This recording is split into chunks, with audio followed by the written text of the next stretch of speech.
Assalamualaikum warahmatullahi wabarakatuh. Saya Sukma Widianingsih dari jurusan Tadris IPA kelas 5B, Universitas UIN Sultan Syarif Kasim Riau.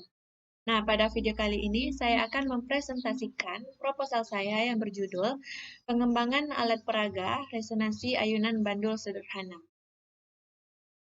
Nah, yang pertama saya akan menjelaskan mulai dari bab 1, di mana bab 1 ini terdiri dari sub-sub bab, di antaranya yang pertama latar belakang, rumusan masalah, tujuan, dan manfaat. Oke, langsung saja saya akan menjelaskan yang pertama, yaitu latar belakang. Dalam pembelajaran IPA di madrasah, terdapat materi yang berhubungan dengan resonansi pada bandul sederhana. Secara umum, resonansi merupakan peristiwa ikut bergetarnya benda di sekitarnya karena adanya benda lain yang bergetar. Seperti yang telah dikemukakan, bahwa syarat terjadinya resonansi adalah adanya sumber gelombang yang mempunyai frekuensi yang sama dengan frekuensi alamiah suatu benda. Contoh umum resonansi adalah kalau kita mendorong sebuah ayunan, ayunan tersebut ialah bandul yang mempunyai frekuensi alam yang bergantung pada panjangnya. Jika pada ayunan tadi secara berkala atau periodik dilakukan dorongan yang frekuensinya sama dengan frekuensi ayunan, maka geraknya dapat dibuat besar sekali. Jika frekuensi dorongan tidak sama dengan frekuensi alam ayunan, atau bila dorongan dilakukan dalam selang-selang waktu yang tidak teratur, maka ayunan itu tidak dapat disebut melakukan getaran. Untuk itu, pembelajaran mengenai resonansi pada bandul sederhana akan lebih dipermudah menggunakan alat peraga berupa pembuatan bandul sederhana, serta memudahkan pengajar dalam menjelaskan materi resonansi sehingga proses pembelajaran dapat berjalan secara efektif dan efisien. Berdasarkan hal inilah, saya membuat alat peraga resonansi ini yang akan membahas peristiwa resonansi bandul yang bertujuan untuk membuktikan fenomena resonansi dengan menggunakan peraga resonansi bandul dan memahami peristiwa resonansi secara teori maupun praktek, serta mengetahui pengaruh panjang tali pada resonansi bandul. Yang kedua, rumusan masalah. Rumusan masalah yang saya ambil adalah apakah ada pengaruh panjang tali terhadap resonansi ayunan bandul. Yang ketiga, tujuan. Tujuan yang ingin dicapai yang pertama, membuktikan fenomena resonansi menggunakan alat peraga berupa resonansi ayunan bandul.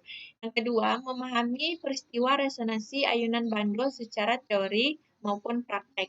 Yang ketiga, mengetahui pengaruh perbedaan panjang tali pada resonansi ayunan bandul. Yang keempat, manfaat. Manfaat dari pembuatan alat peraga berupa bandul sederhana dalam pembelajaran materi resonansi adalah yang pertama, agar guru dapat lebih mudah menjelaskan kepada peserta didik tentang materi resonansi sebuah benda dengan menggunakan bandul sederhana. Yang kedua, agar siswa dapat lebih mudah mengetahui bagaimana pengaruh perbedaan panjang tali pada resonansi ayunan bandul. Yang ketiga, agar siswa dapat mempraktekkan sendiri pembuatan bandul sederhana untuk diuji coba selanjutnya. Oke, kita lanjut ke bab 2. Pada bab 2 ini berisikan deskripsi teori dan kerangka berpikir. Baik, yang pertama saya akan menjelaskan tentang deskripsi teori, yaitu kajian tentang alat peraga resonansi bandul sederhana. Percobaan bandul tidak terlepas dari getaran, di mana pengertian getaran itu sendiri adalah gerak bolak-balik secara periode melalui titik kesetimbangan. Secara umum, resonansi merupakan peristiwa ikut bergetarnya benda di sekitarnya karena adanya benda lain yang bergetar. Contoh umum resonansi adalah kalau kita mendorong sebuah ayunan, ayunan ialah bandul yang mempunyai hanya satu frekuensi alam yang bergantung pada panjangnya. Jika pada ayunan tadi secara berkala dilakukan dorongan yang frekuensinya sama dengan frekuensi ayunan, maka geraknya dapat dibuat besar sekali. Jika frekuensi dorongannya tidak sama dengan frekuensi alam ayunan, atau bila dorongan dilakukan dalam selang-selang waktu yang tidak teratur, maka ayunan itu tidak dapat disebut melakukan getaran. Resonansi dapat didefinisikan sebagai keadaan tertentu yang terjadi pada suatu benda ketika kepadanya dating stimulus atau pengaruh dari luar berupa gaya periodik yang frekuensinya sama dengan frekuensi alamiah. Resonansi disebut juga ikut bergetarnya sebuah benda karena memiliki persamaan frekuensi. Frekuensi sendiri adalah gerakan bolak-balik, seperti halnya ayunan berayun ke sana kemari. Gerakan satu kali bolak-balik itu disebut dengan frekuensi. Artinya, jika ada dua atau lebih benda yang jika bergetar memiliki frekuensi yang sama, maka jika salah satunya bergetar dan yang lainnya sedang diam, maka yang terjadi adalah benda yang lainnya akan turut bergetar juga. Tenaga yang menggetarkannya adalah karena gejala resonansi itu tadi. Sesungguhnya frekuensi yang berbeda pun dapat terjadi resonansi, asalkan perbedaan frekuensi itu kecil. Akan tetapi resonansi yang terjadi tidak sebaik kalau frekuensinya sama. Jika frekuensinya sama, maka gerak atau arah getaran akan sama pula. Dengan demikian, dapat dikatakan bahwa kondisi terjadinya resonansi ialah jika frekuensi sama atau hampir sama. Pada peristiwa resonansi seperti ini, benda yang ikut bergetar tersebut disebut frekuensi alamiahnya. Frekuensi alami sebuah osilator didefinisikan sebagai frekuensi osilator tersebut ketika tak ada gaya paksa atau gaya redaman. Frekuensi sudut alami pegas misalnya ialah WO sama dengan jika frekuensi paksa sama atau hampir sama dengan frekuensi alami sistem, sistem akan berosilasi dengan suatu amplitude yang jauh lebih besar daripada amplitude gaya paksa. Bila frekuensi paksa sama dengan frekuensi alami osilator tersebut, energi yang diserap oleh osilator bernilai maksimum. Maka frekuensi alami disebut frekuensi resonansi sistem. Berayunnya bandul karena bandul lainnya bergantung pada panjang tali dan bukan masanya. Frekuensi getaran bandul hanya bergantung pada panjang talinya dan tidak bergantung pada berat masanya maupun amplitudo. Bandul yang memiliki panjang tali yang sama akan memiliki frekuensi yang sama pula. Prinsip ini digunakan pada konstruksi jembatan, gedung, dan loudspeaker. Nah, yang selanjutnya kerangka berpikir. Terdapat permasalahan-permasalahan dalam pembelajaran IPA di SMP di antaranya, yang pertama, sebagian besar peserta didik tidak memperhatikan guru dalam proses pembelajaran. Yang kedua, kurangnya sumber belajar dan media belajar yang digunakan dalam pembelajaran sehingga siswa menjadi bosan.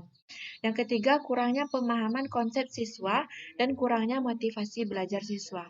Nah, tindakan yang saya lakukan untuk mengatasi permasalahan tadi adalah mendesain alat peraga materi resonansi bandul sederhana. Yang selanjutnya menyiapkan alat dan bahan untuk pembuatan alat peraga. Selanjutnya merancang alat peraga resonansi ayunan bandul sederhana. Dan selanjutnya melakukan pengembangan dengan melakukan validasi, praktikalitas, dan respon siswa terhadap alat peraga.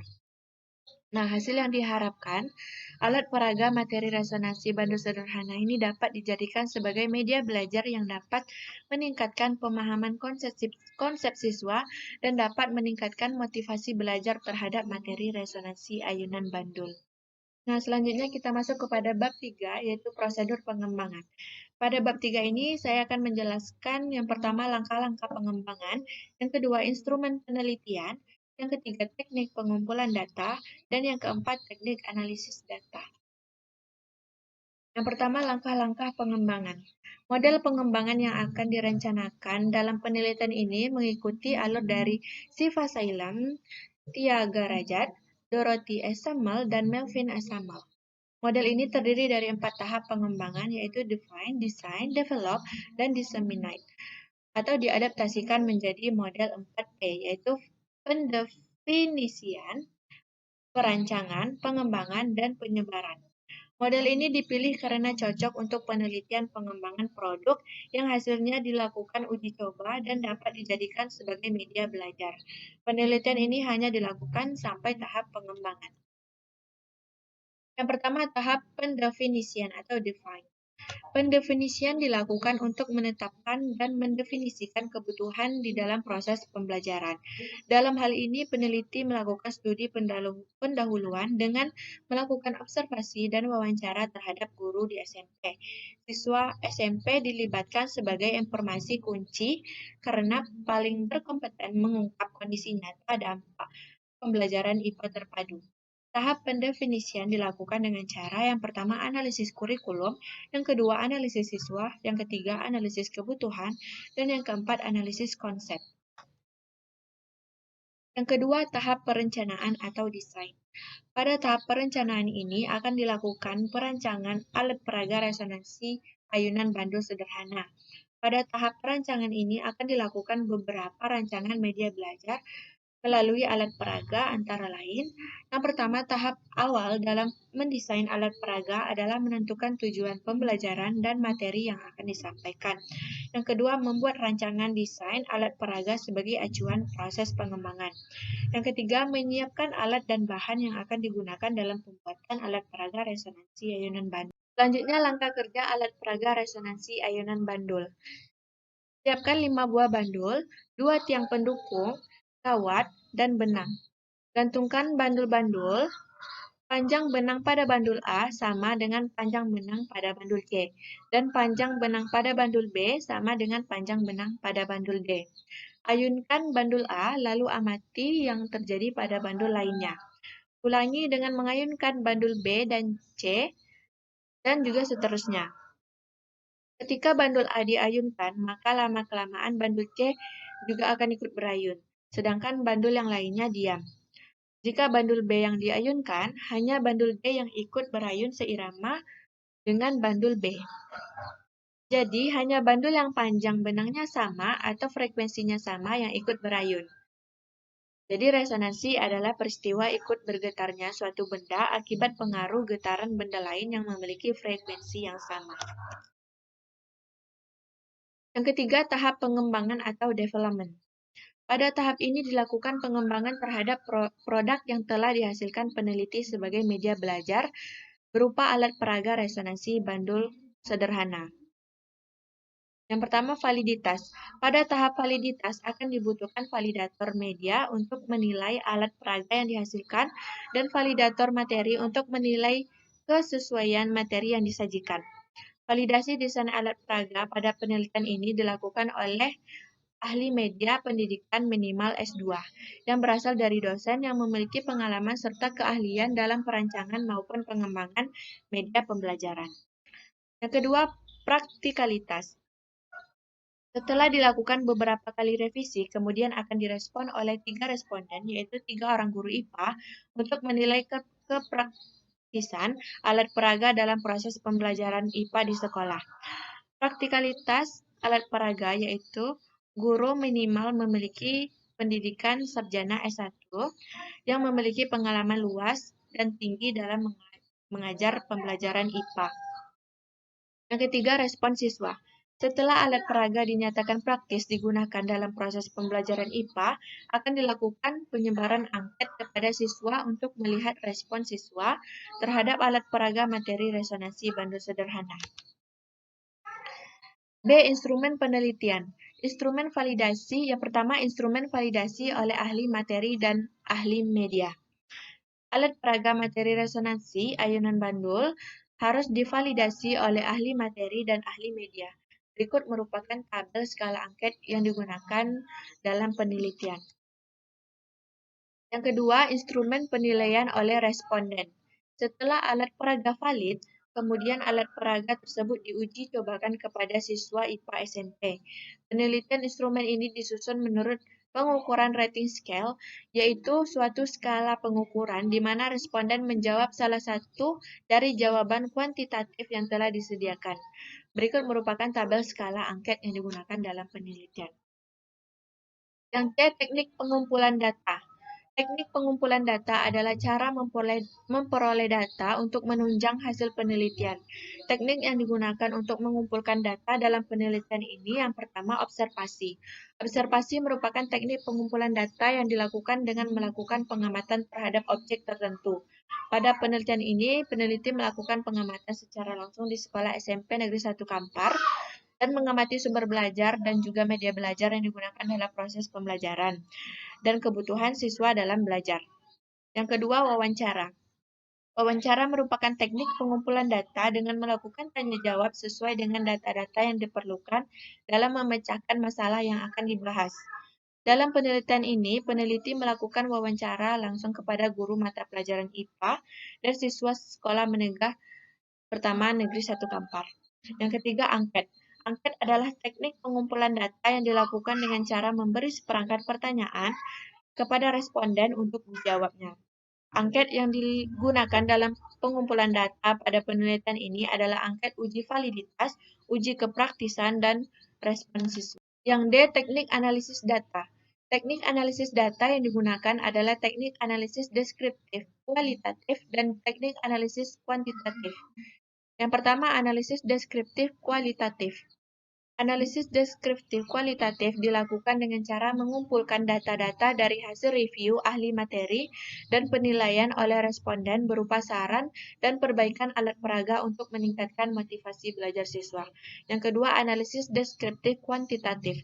Analisis deskriptif kuantitatif dilakukan dengan cara menganalisis data berupa angka yang diperoleh dari data angket untuk melakukan analisis validitas alat peraga dengan menggunakan rating scale yang diperoleh dengan menggunakan teknik pengumpulan data angket instrumen. Oke, sekian presentasi dari saya. Apabila ada salah-salah kata, saya mohon maaf yang sebesar-besarnya. Saya tutup. Wassalamualaikum warahmatullahi wabarakatuh.